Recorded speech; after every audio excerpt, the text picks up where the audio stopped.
Hello, and welcome back to another episode of the Western Canon Challenge, where we are reading the entirety of the Western literary canon out loud.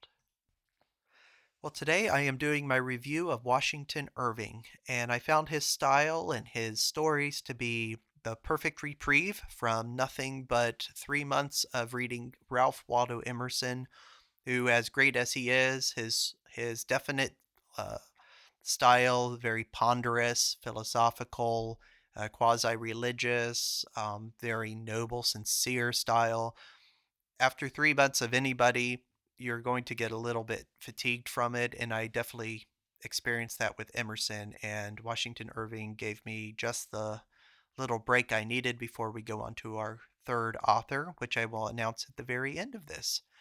But I had a lot of fun recording these stories, and I found because of reading heavily into Emerson for so long, reading all of those 10 volumes of journals, I can't help but just infuse some of what I was reading with Emersonian reflections or considering what Emerson would think about something or just, yeah, various things like that.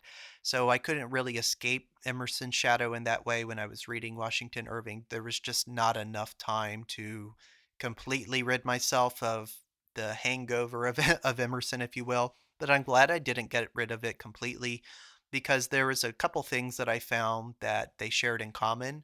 And I think the first thing is how they begin mythologizing America, how they create the story of what America is, who they are, what its concerns are.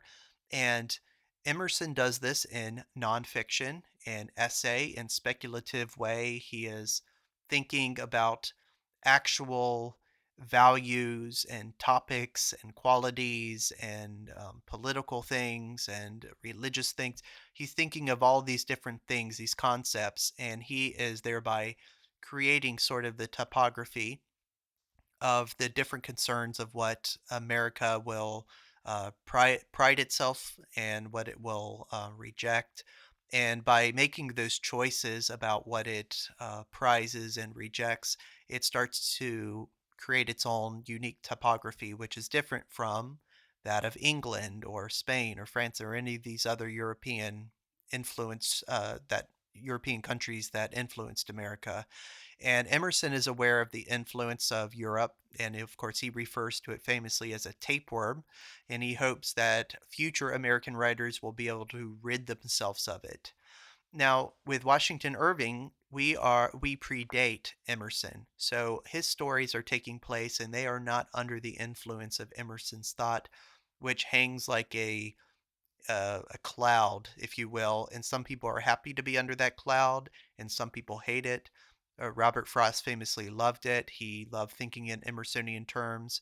T.S. Eliot and his followers were people who did not like it and wanted to reject it, but they couldn't quite get rid of Emerson without just responding to him, which, as you know, if you are responding to something, you're still sort of in its influence. You are relating to it, and so I think T.S. Eliot and those people they found themselves in a unwinnable position when it came to ridding themselves of Emerson. But Washington Irving doesn't have that concern because he is not under the influence of Emerson. Although they did know each other, and but Washington Irving was already a big success by the time Emerson was coming up and becoming a prominent voice in America. But yes, they do share the idea of mythologizing America, but they do it in two different ways. And the way that they do it is that Washington Irving has more in common with these two other transcendental Concord figures that are not Emerson. Because I truly feel that you could have plopped Emerson down in anywhere in the US, and I don't think his thought would be very much changed. I think his concerns were sort of universal and abstract enough that he would just utilize whatever was around him, but the principles would have been the same. But I don't get that feeling with someone like Louisa May Alcott or Thoreau, who is very much using what is around them. I'm not saying Thoreau wouldn't have the same sort of reflection somewhere else because I've made that point elsewhere, but he does a good job in one case of giving a particular part of the North American map a place where you would want to go to, a place you want to visit, and that's what Washington Irving gives us. Now, the thing that he has in common with these two figures, Louise May Alcott and Henry David Thoreau, is the sense of place. And I came upon this idea because I thought about when I visited Concord, Massachusetts, which I've done several times, but I once made the big swing through where I visited several of the important landmarks. And I came upon this thought that there was one place in all of Concord where it doesn't matter who you are, if you're a tourist, where they were flocking to. Now, this place is called Orchard House. It is not Emerson's house. Yes, you can visit Emerson's house. People do that. But they do that sort of after they visited Orchard House. Yes, you can visit where Hawthorne lived, but you kind of do that after you visit Orchard House. Well, what's going on in Orchard House? Oh, is it that Bronson Alcott lived there and that he built sort of a barn school of sorts in which he sort of had a sort of failed philosophy school? No, that you peek your head into that sort of that building that he constructed on your way out. It's not that big a deal. You just peek your head and sort of look around for a little bit and then head out, because how many people really know about that very tiny ingredient in the overall life of the Alcott family? It's just not something that really comes up or is of interest to most people. But what people do is they go to Orchard House, and is it because they want to see where Louisa May Alcott lived? No, they might think it's that, but what the real reason is they want to inhabit the space where the March girls lived. They want to feel, they want to recreate in real time that really interesting feeling, that homey feeling that Louisa May Alcott evokes in Little Women. So when they go in there, tourists are well aware that these girls are patterned off of Louisa May Alcott's real life sisters, and that there are many, not many, there are a few major biographical overlapping things that go on. It's like one of the sisters dies, so to speak. One of them's very headstrong. They have a run in with each other. There's a few things that are definitely autobiographical, but the majority of the story surrounds events that are fictional. And this is what people go to Orchard House to see. And Orchard House is just a whoever maintains that property does an A-plus job of evoking that feeling and preserving it and making people just plain obsessed with the place. My wife was telling me there was like whole groups of women apparently who are obsessed with this Orchard House, and they try to decorate like they live in Orchard House. They decorate for Christmas like that, and you can get that feeling. It's a very singular but very recognizable Americana feeling when you go in this place. And I do think it's because of the story and not because of the author. So that is something interesting that I think Washington Irving shares with Louise May Alcott, is this sense of creating a space that is a real place in America, but fictional things go on there. And you could say the same thing. There are other examples of this that are not in America, but like on North America continents. So something like the Anna Green Gables, there are a lot of tourists that flock to Prince Edward Island, but they don't people don't take the trouble to leave the American mainland and to jump on a ferry so they can go see where Lucy Maud Montgomery went and lived to write Anne of Green Gables. In fact, that's not even the most popular house, where the site where Lucy Maud Montgomery wrote that timeless book. People flock to a a building that looks very much like Anne of Green Gables lived there. It's patterned off, and Lucy Montgomery, of course, uses this other house as inspiration for her story. But that is where people are going. in Lucy Maud Montgomery, they'll visit that house, but everybody wants to go in this house in which a fictional character lived, but in reality, nobody by that name ever lived there. So they are going in there to have a feeling, to inhabit a space and sort of get that immediate feeling. And think about how powerful that is for people to take whole trips so they can walk into a building in which no one real actually ever lived in, so they can recreate what it might have felt like for a fake person to have lived there. That's a very powerful tool that that writers of fiction have. Another place like this, however, when we go back to Concord, is not Emerson's house. Like I said, it's not Hawthorne's house. You can visit all these places. It's not Main Street, Concord. It's not even the Minuteman statue, although that is sort of famous. People would maybe recognize that statue, but they're not going to Concord so they can see it. They'll just sort of hang their heads out the window, perhaps, or maybe park and spend 5 minutes roaming around there. But the other major draw is Walden Pond. Now, you might think, well, Walden Pond's a real place and it's not famous for a fictional person. It's famous for a real person who lived by there and famously lived by this pond, and that is Henry David Thoreau. But when people go to Walden Pond, they go there to imagine. They want to picture Henry David Thoreau peering out of his log cabin to see if the squirrel that he has managed to tame after several months will come by for another meal of nuts that he has in his coat pocket. Or they want to imagine Thoreau skating on the pond in winter and then fishing on its waters in a boat when the ice has melted, all those different imageries.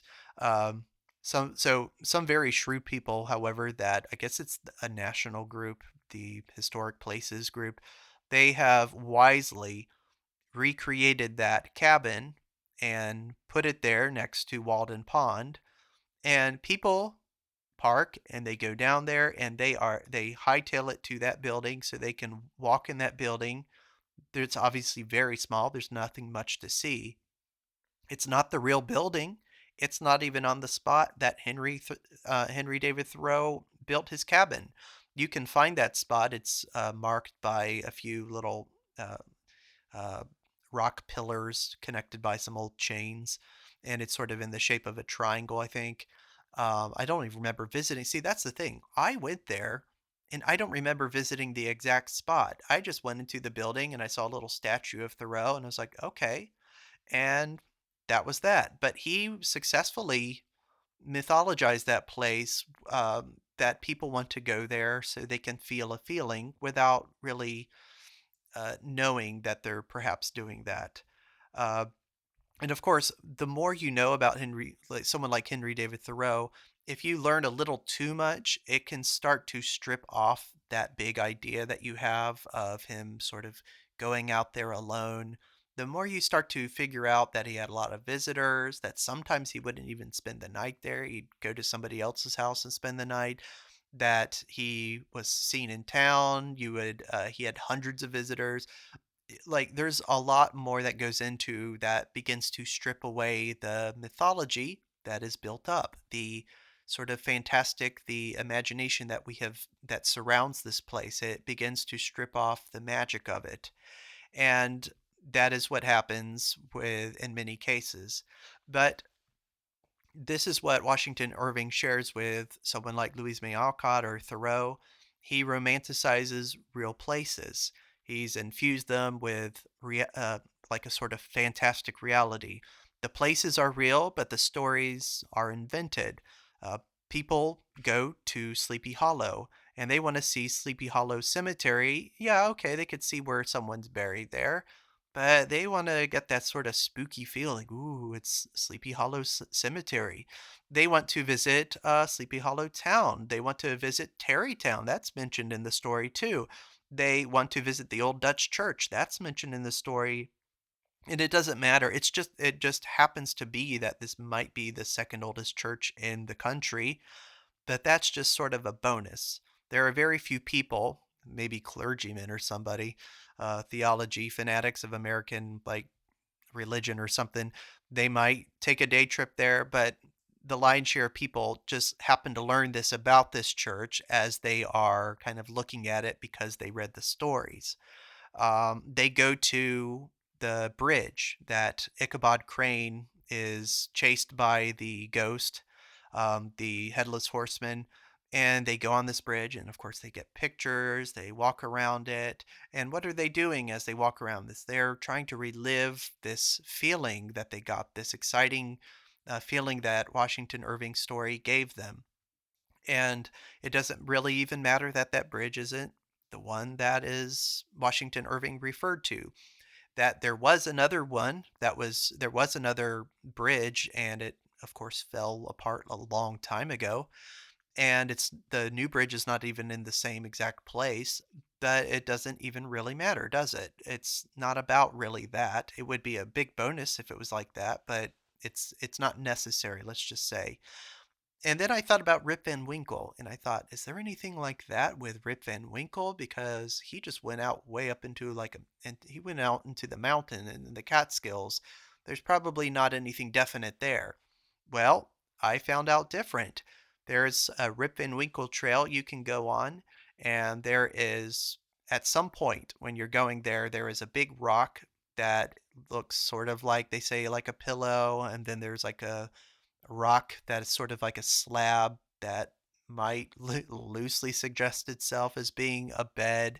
And then, of course, people go up there and they get their pictures taken there, and then they head back down to their car. But that is a compliment to Washington Irving. That is all due to someone using their environment to create tales which enchant a place. Washington Irving's, he's really the first American that I know of doing this with fiction. Of course, there are historical landmarks which many people flock to, but the desire to, I think, to visit a place because an author imagined a story utilizing the features of that place, that's just a singular literary achievement. And as I was reading through, after I finished reading all of these stories, I went back and I saw something by Alice Hoffman, who did an introduction to the stories that I was reading. And here's a few things that she said that I want to point out.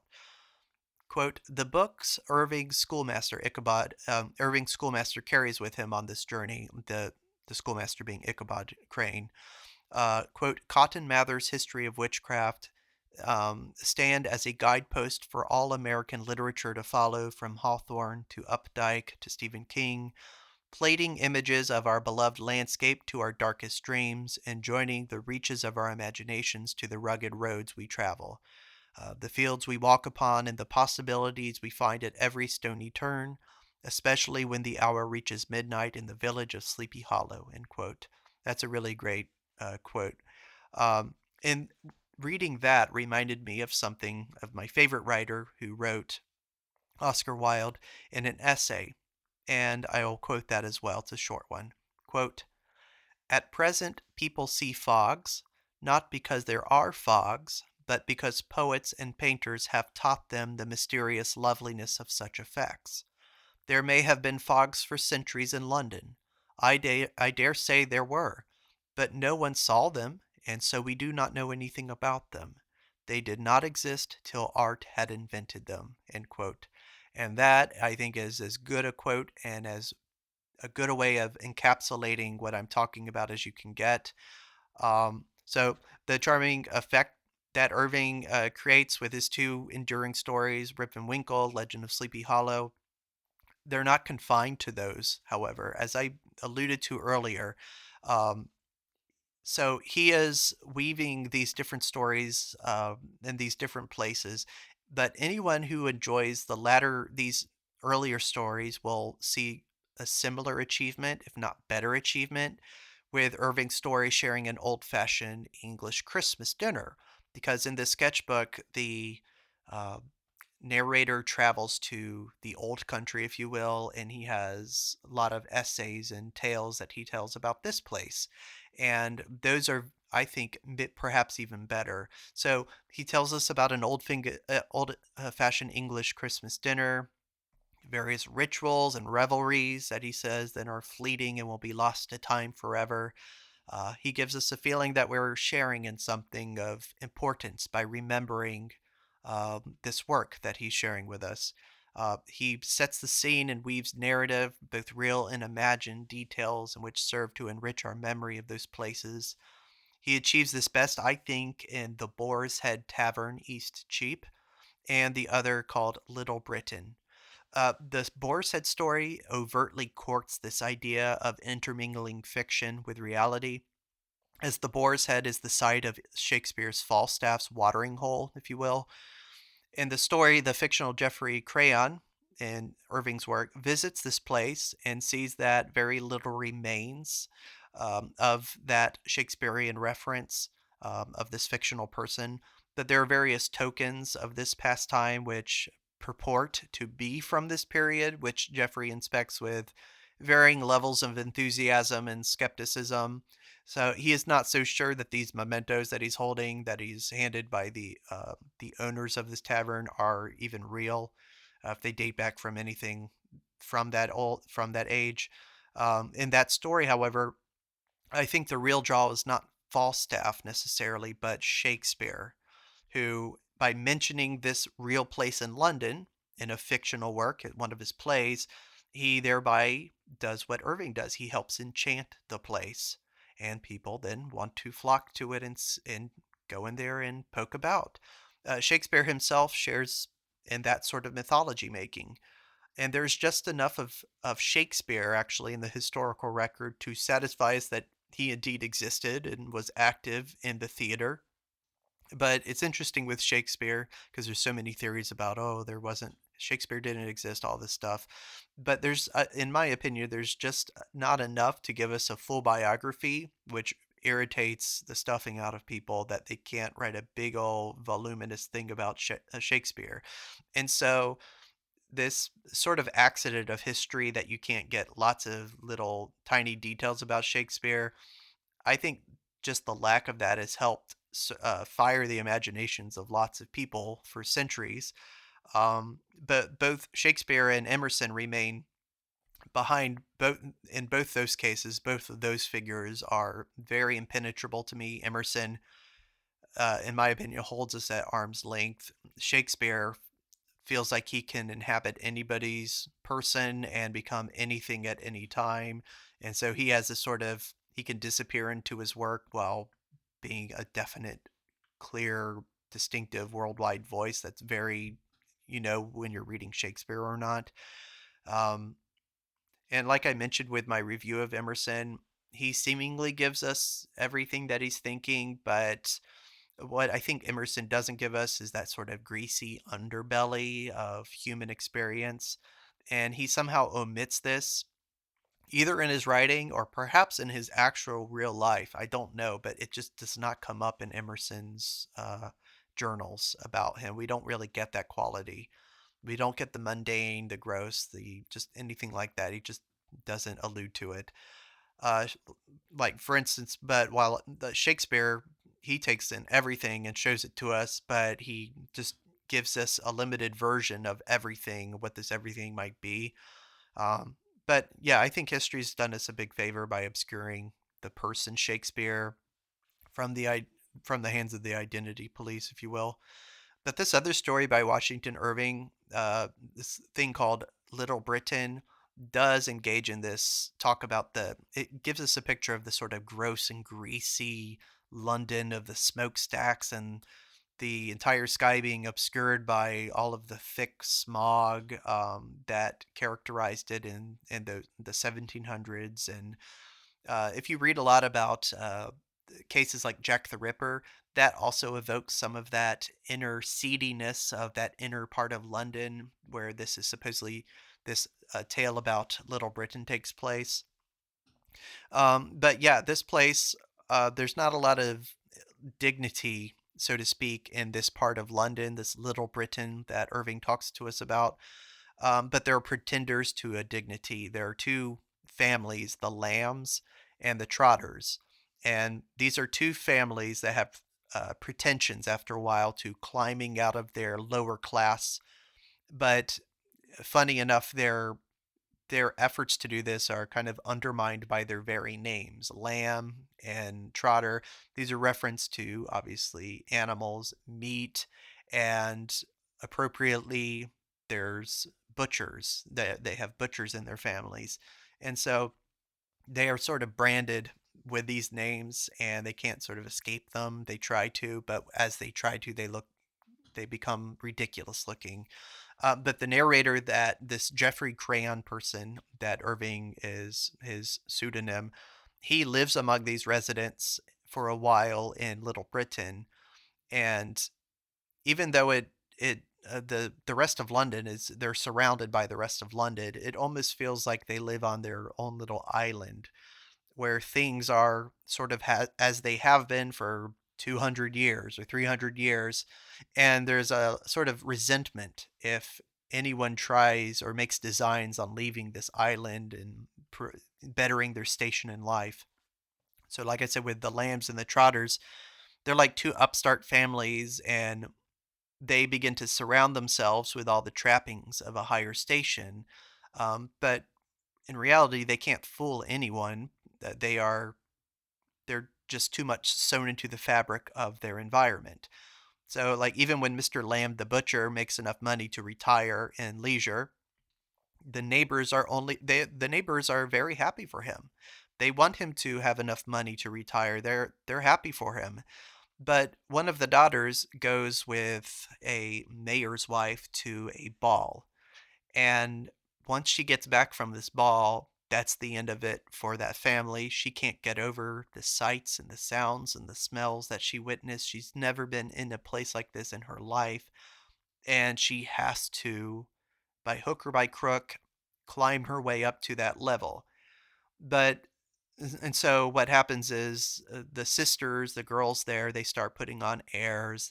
They start taking music lessons and dance lessons. They learn French, but they do all of these things very badly.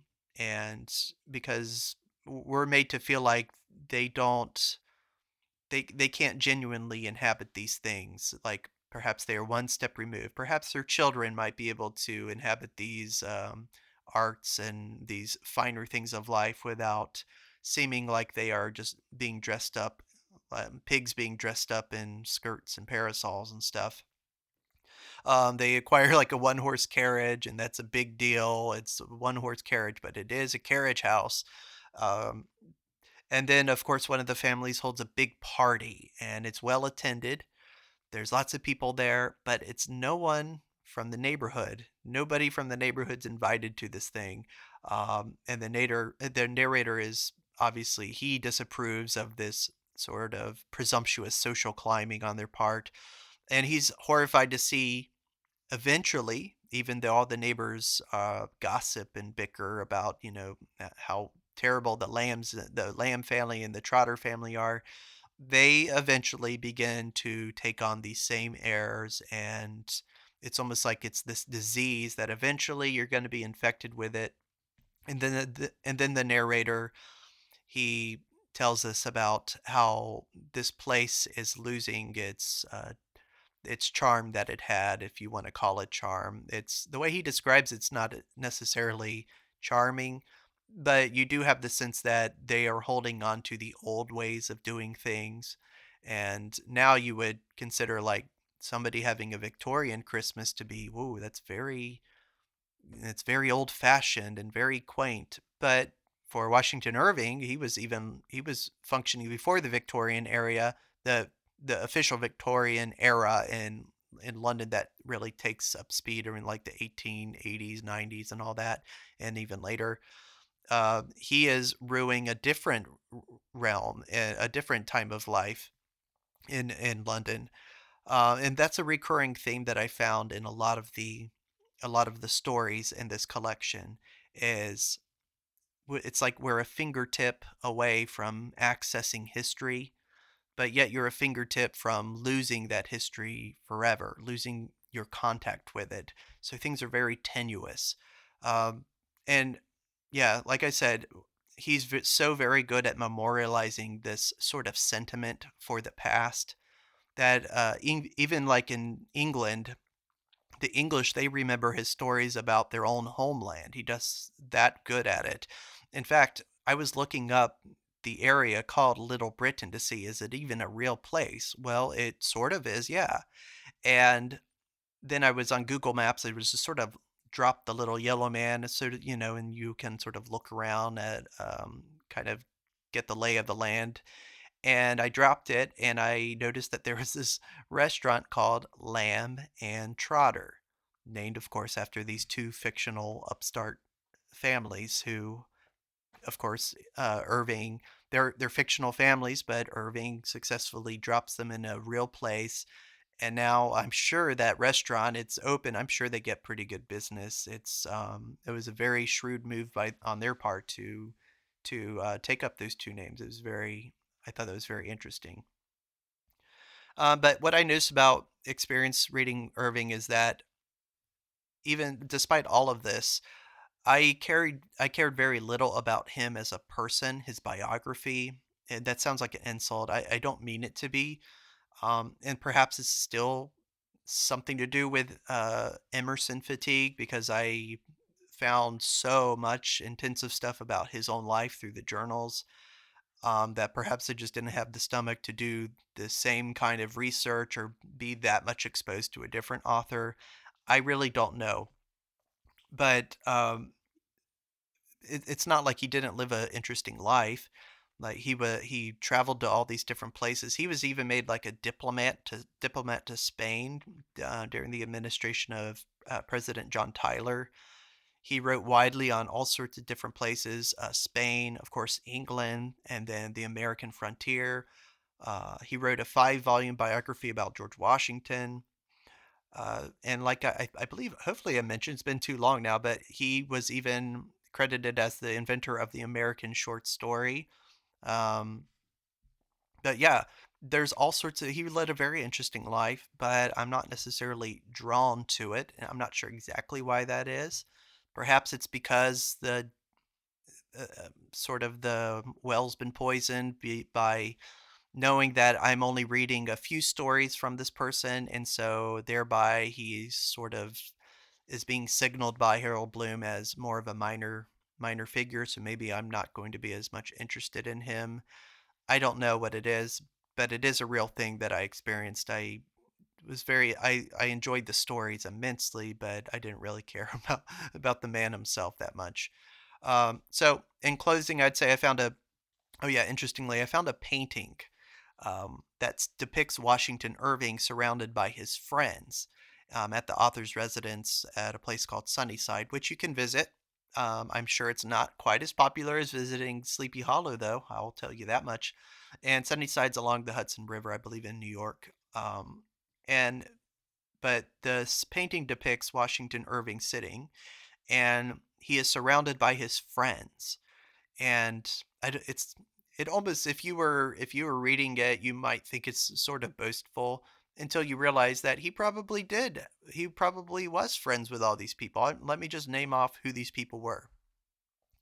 Henry T. Tuckerman. I admit I don't know who that is, but I'm not going to spend lots of time looking up the few names that I don't know who they are. I'll just gonna name off the list.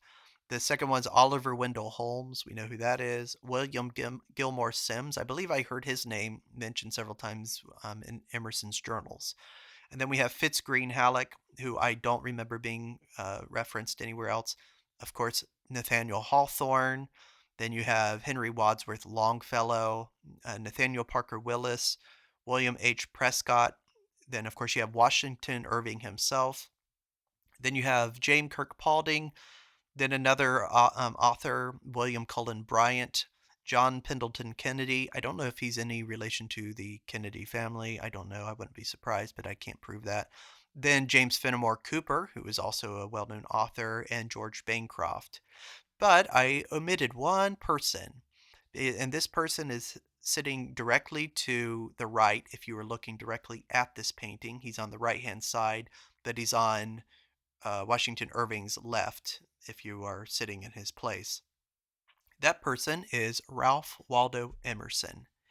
And I was very surprised by that, because before that I really didn't know that they had too much to do with each other. So I was surprised to find that he is given really prime place. He's right next to Irving. You see Washington Irving, and he's basically the next face you would see to the right. So, and like I said at the beginning, Washington Irving, he's friends with Emerson, obviously, acquaintances with him at the very least.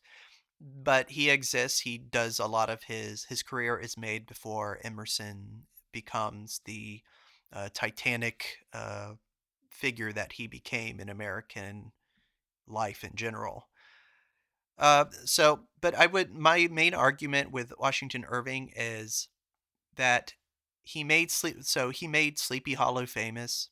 And if you consider the power, however, of Irving's descriptions of these various places he visited and lived near, I find his descriptions of English life ultimately to be more effective or more grittily real, perhaps. And maybe that's the quality that I associate it with being more effective. It's just feels more human or something. I feel like those are more effective than his descriptions of America, specifically the Hudson Valley region of New York. Because at the end of the day, I think America at this time was still very much a frontier. You could look over at the Hudson and probably not see very many homes at all, and you could still imagine it as such. And what could be described was essentially you could see when you looked over at the Hudson, the Catskill Mountains, you would see natural features of the land. You wouldn't see a lot of interposed homes in the way, or tree lines being cut down to make way for big city buildings and things like that. It's still appears as a sort of territory, a sort of untamed wilderness. And I think that's because America was still a frontier. And what could be described by Washington Irving was essentially natural features of the land.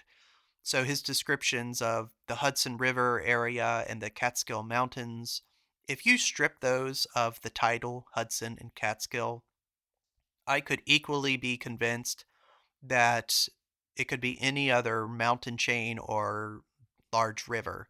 So his descriptions of English life, especially in London, however, to me, they don't translate to any other place.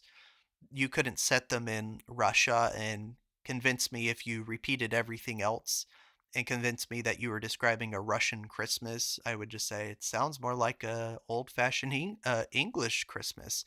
So there's too many details there, human details, I guess, that make it more feeling of like of a certain quality of time and place that's unique there. Um, yeah, they don't translate to any other place to England but me. But however, if you told me that the Legend of Sleepy Hollow uh, was actually just an English translation of the old German tale, and that the original took place in the Black Forest, I would absolutely believe that 100%. It's not true in real life, but there's nothing particular about the area that you could put your pin down on it and go, no, no, no, you could never make this anything other but the Hudson Valley area. I really don't think so. And that's because there's enough abstractness going on with the territory that it's still a little too natural, I guess. Um, what about Rip Van Winkle? Yeah, the same could be said in that case. In fact, when I was reading a little bit of secondary stuff about Rip Van Winkle and that story, I found that there was almost an exact parallel in German folklore, where it's like a shepherd, he's chasing some of his flock, and he's up a mountain and he meets these strange men and he drinks their strange alcoholic concoction and he falls asleep and he wakes up like 20 odd years later. But the sense that those two stories have that perhaps the English stories don't have is they feel like they have always existed in a way. Like they're sort of, I don't know. It's like in those two stories, yes, you could place those two stories in Europe, or you could put them in the Swiss Alps, or you could put them in Poland even. You could put them in all sorts of different places and they would play just as well, I think. But what he does succeed in doing in these is tapping into a sort of universal archetypal human imagination, which in a strange way we all seem to share with one another. And that he does very well in those two stories, and that's why I think those are his best known, is because there's something about those two things, those two stories, that tap into something very that they almost feel as old as the rocks themselves, and so they take up that sort of timeless quality. But with that said, I'll be done. I had a blast reading these stories. I hope you listen to them, and if you don't want to listen to me, this is an example of, you can find a bunch of different versions of this with very excellent narrations with interesting music. Even I don't often like a lot of background music if I'm listening to something, but several of these tales lend themselves to being very dramatic, and of course a very famous movie's been made out of them. There's even a Disney one about the Legend of Sleepy Hollow. Very good even for a cartoon. But yeah, I had a lot of fun reading Washington Irving. With that said, we, however, are moving on to our next author, and for no really particular reason, that next author will be Thomas Hobbes, and we will be reading his best work, Leviathan. So you can look forward to that. I know I will be, and it'll be definitely another change of pace. And after Thomas Hobbes, I'm not sure where we'll go, but that is where we're going after Washington Irving. So say farewell to Washington Irving, and thank you for listening. Bye.